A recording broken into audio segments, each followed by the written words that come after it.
નમસ્કાર, આરાધના ગુજરાતી ન્યૂઝમાં આપનું સ્વાગત છે। તો મિત્રો, આજના તાજા સમાચાર ચાલુ કરતા પહેલા અમારી ચેનલ એટલે કે આરાધના ગુજરાતી ન્યૂઝને લાઇક, શેર અને સબસ્ક્રાઇબ જરૂરથી કરજો। મિડલ ઈસ્ટમાં ઈરાન અને ઇઝરાયલ વચ્ચે વધતા યુદ્ધના તણાવને કારણે અનેક ભારતીયો ફસાયા હતા। બનાસકાંઠાના પાલનપુરના ગણેશપુરા વિસ્તારનો પટેલ પરિવાર 3 દિવસ સુધી દુબઈમાં અટવાયા બાદ આખરે સુરક્ષિત રીતે વતન પરત ફર્યો છે। ફ્લાઇટ કેન્સલ થતાં પરિવાર ભારે ચિંતામાં હતો, પરંતુ ભારત પહોંચતા તમામે હાશકારો અનુભવ્યો છે અને સુરક્ષિત હોવાનો આનંદ વ્યક્ત કર્યો છે। લંડનના હેરો વિસ્તારમાં હિન્દુ સમુદાય દ્વારા શાંતિપૂર્ણ રીતે ઉજવાઈ રહેલા હોળીના તહેવારમાં મુસ્લિમ યુવકોએ આવીને ભારે બબાલ કરી હતી। લોકલ ઓથોરિટીની મંજૂરી હોવા છતાં આ હંગામો કરવામાં આવ્યો હતો, જેના કારણે બંને પક્ષોના ટોળા સામસામે આવી ગયા હતા। પોલીસ ઘટનાના 1 કલાક બાદ પહોંચી હોવાથી લોકોમાં રોષ જોવા મળ્યો હતો। લંડન જેવા વિકસિત શહેરમાં આવી ઘટના બનતા સુરક્ષા સામે સવાલો ઉઠ્યા છે। બિહારના રાજકારણમાં મોટા ઉલટફેરની પ્રબળ શક્યતાઓ જોવા મળી રહી છે। મુખ્યમંત્રી નીતિશ કુમાર પોતાના પદ પરથી રાજીનામું આપીને આગામી સમયમાં રાજ્યસભાની ચૂંટણી લડી શકે છે તેવી ચર્ચાઓ તેજ બની છે। આ સાથે જ તેઓ પોતાના પુત્ર નિશાંત કુમારને રાજકારણમાં સક્રિય કરી સીધા ડેપ્યુટી સીએમ બનાવી શકે છે। પરિવારવાદના આ નવા સમીકરણોને લીધે બિહારમાં રાજકીય ગરમાવો વધી ગયો છે અને વિપક્ષો પણ આક્રમક બન્યા છે।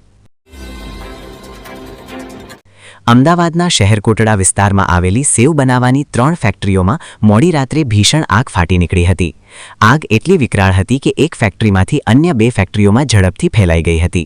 ફાયર વિભાગની 16 જેટલી ગાડીઓએ 4 કલાકની ભારે જહેમત બાદ આગ પર કાબૂ મેળવ્યો હતો। આ દુર્ઘટનામાં 2 શ્રમિકો ગંભીર રીતે દાઝી ગયા હોવાથી તેમને સારવાર માટે હોસ્પિટલ ખસેડવામાં આવ્યા છે અને તપાસ શરૂ કરાઈ છે। અમદાવાદના નિકોલ વિસ્તારમાં પોલીસની પીસીઆર વાનના ચાલકે બેફામ ગાડી ચલાવીને અકસ્માત સર્જ્યો હતો। વાન ચલાવનાર આઉટસોર્સિંગ કર્મચારી નશાની હાલતમાં હોવાનો સ્થાનિક રાહદારીઓએ ગંભીર આક્ષેપ કર્યો છે।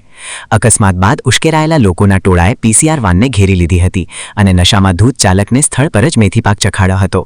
આ ઘટનાને પગલે સમગ્ર વિસ્તારમાં ભારે તણાવ અને હોબાળાની સ્થિતિ સર્જાઈ હતી, જેનો વિડીયો પણ વાયરલ થયો છે। સુરેન્દ્રનગર જિલ્લાના થાનગઢમાં આવેલા ત્રણેતર ગામેથી કરોડો રૂપિયાની ખનીજ ચોરી ઝડપાઈ છે। ચોટીલા પ્રાંત અધિકારીએ સરકારી જમીન પર ચાલતા ગેરકાયદે ખનન પર દરોડો પાડીને અંદાજે 1,97 લાખનો મુદ્દામાલ જપ્ત કર્યો છે। તંત્રએ ઘટના સ્થળેથી હિટાચી મશીન, ડમ્પર અને ટ્રેક્ટર સહિતના વાહનો કબજે કર્યા છે। આ મામલે ખનીજ ચોરોની સાથે સાથે સ્થાનિક તલાટી મંત્રી અને સરપંચ સામે પણ કાયદેસરના પગલાં લેવાની તજવીજ હાથ ધરવામાં આવી છે।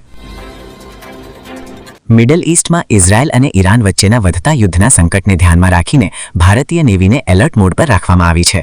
ઓમાનની ખાડીમાં સુરક્ષા વ્યવસ્થા જાળવવા માટે આઈએનએસ સુરત યુદ્ધ જહાજને તૈનાત કરવામાં આવ્યું છે। મધ્ય પૂર્વના દેશોમાં ફસાયેલા હજારો ભારતીય નાગરિકોને જરૂર પડે ત્યારે બચાવમાં અને સલામત રીતે વતન પાછા લાવવા માટે નૌસેનાએ વિશેષ બચાવ અભિયાનની પૂર્વ તૈયારીઓ કરી લીધી છે। દરિયાઈ માર્ગે સતત દેખરેખ રાખવામાં આવી રહી છે। રાજકોટ શહેરમાં ધૂળેટી પર્વની ઉજવણી દરમિયાન જાણીતી સાંઝા ચૂલા રેસ્ટોરન્ટમાં મારામારીની ગંભીર ઘટના બની હતી। નશાની હાલતમાં આવેલા કેટલાક શખ્સોએ જમવા બાબતે ઉગ્ર માથાકૂટ કર્યા બાદ છૂટા હાથની મારામારી શરૂ કરી દીધી હતી। રેસ્ટોરન્ટમાં હાજર મહિલાઓ અને બાળકોની સામે જ થયેલી આ બબાલનો વિડીયો સોશિયલ મીડિયામાં વાયરલ થઈ રહ્યો છે। આ ઘટનાને પગલે પોલીસ દ્વારા વિડીયોના આધારે તોફાની તત્વોની ઓળખ કરીને કડક કાર્યવાહી કરવાની પ્રક્રિયા શરૂ કરવામાં આવી છે। રાજકોટમાં ધૂળેટીનો તહેવાર એક પરિવાર માટે માતમમાં ફેરવાઈ ગયો છે, જ્યાં 32 વર્ષીય યુવાનની બોથડ પદાર્થના ઘા મારીને નિર્મમ હત્યા કરવામાં આવી છે। કે વાણી હોલ નજીક આવેલા પુલ નીચે આ કરુણ ઘટના બની હતી। હત્યા પાછળ અંગત અદાવત કે અન્ય કોઈ કારણ જવાબદાર છે તે અંગે પોલીસ તપાસ કરી રહી છે। યુવાનના અકાળે અવસાનથી પરિવારમાં આક્રંદ જોવા મળી રહ્યો છે અને પોલીસે આરોપીઓને પકડવા માટે અલગ અલગ ટીમો બનાવી ચક્રો ગતિમાન કર્યા છે।